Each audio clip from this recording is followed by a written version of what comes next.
পৃথিবীর বুকে বাংলাদেশ ছাড়াও এমন একটি দেশ আছে যেখানে রাষ্ট্রভাষা বাংলা। দেশটির নাম সিয়েরা লিওন। তোমার নাম কি? আমার নাম শরীফ। আমার নাম সাম্বা। তোমার বাড়ি কোথায়? আমার বাড়ি মৌলিবাজার। বাড়ি ঢাকা সিটি। যাইতে মন চায় বাংলাদেশে। আমি যাইতে চাইছিলাম কিন্তু টাকা পয়সা কম। আমাদের প্রিয় বাংলা ভাষা সে দেশের রাষ্ট্রীয় ভাষা হওয়ার পেছনে রয়েছে বাংলাদেশ সেনাবাহিনীর এক অভূতপূর্ব অবদান। আজকের ভিডিওতে আমরা জানব সেই সম্পর্কে বিস্তারিত। বাংলাদেশ থেকে 15,000 কিলোমিটার দূরের দেশ সিয়েরা লিওন। বাংলা ব্যবহৃত হচ্ছে তাদের অফিসিয়াল ভাষা হিসেবে। এদেশকে বলা হয় হীরের খনির গরিব দেশ। অসংখ্য খনিজ সম্পদে পরিপূর্ণ প্রাকৃতিক সৌন্দর্যের দেশ হলেও এদেশের মানুষ খুবই দরিদ্র এবং অসুখী। দেশটি পশ্চিম আফ্রিকার আটলান্টিক মহাসাগরের উপকূলে অবস্থিত, যার আয়তন 71,740 বর্গ কিলোমিটার, যা বাংলাদেশের প্রায় অর্ধেক। দেশটির জনসংখ্যা মাত্র 76 লক্ষ। এদেশের জনসংখ্যার 60% মুসলিম, 10% খ্রিস্টান ধর্মাবলম্বী এবং 30% আদিবাসী বিশ্বাসী। এদেশের রাষ্ট্রীয় ভাষা বাংলা হওয়ার পেছনে রয়েছে বাংলাদেশ সেনাবাহিনীর অনেক বড় অবদান। দেশটিতে 1991 সালে দুর্নীতি এবং রাজনৈতিক অস্থিরতার কারণে গৃহযুদ্ধ বেঁধে যায়।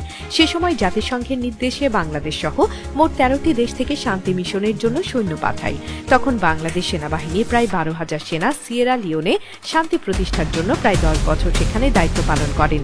চলমান গৃহযুদ্ধে যে দেশ প্রায় ধ্বংসের দিকে চলে গিয়েছিল, তখন কেউ ভাবতেও পারেনি এই দেশে আবারও জীবনযাত্রা স্বাভাবিক হবে। এই অসাধ্য কাজটি করেছেন বাংলাদেশ সেনাবাহিনী। মিশন চলাকালে যোগাযোগের মাধ্যম হিসেবে বাংলাদেশ সেনাবাহিনীর সদস্যরা ইংরেজির পাশাপাশি নিজেদের মধ্যে বাংলায় কথা বলত। আর এভাবে বাংলাদেশ সেনাবাহিনীর সংস্পর্শে থেকে ইংরেজি ভাষার পাশাপাশি বাংলা নামে নতুন এক ভাষায় পারদর্শী হয়ে ওঠে এদেশের মানুষেরা। সেনাদল বাংলা ভাষাকে সে দেশের সাধারণ মানুষেরা গ্রহণ করে খুব আগ্রহের সাথে।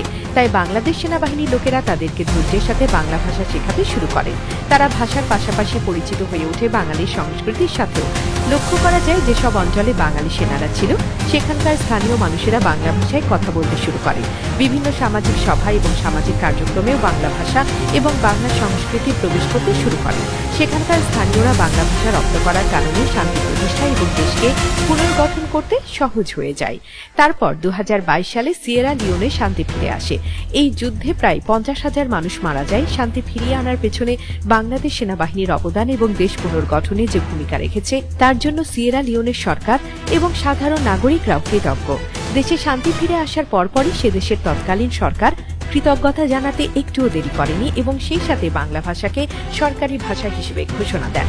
তারপর 2003 সালে বাংলাদেশে 3 দিনের সফরে এসেছিলেন সে দেশের সরকার। মূলত এভাবেই বাংলাদেশ ছাড়া অন্য কোনো রাষ্ট্রে বাংলা ভাষা রাষ্ট্রীয় ভাষা হিসেবে স্বীকৃতি পায়।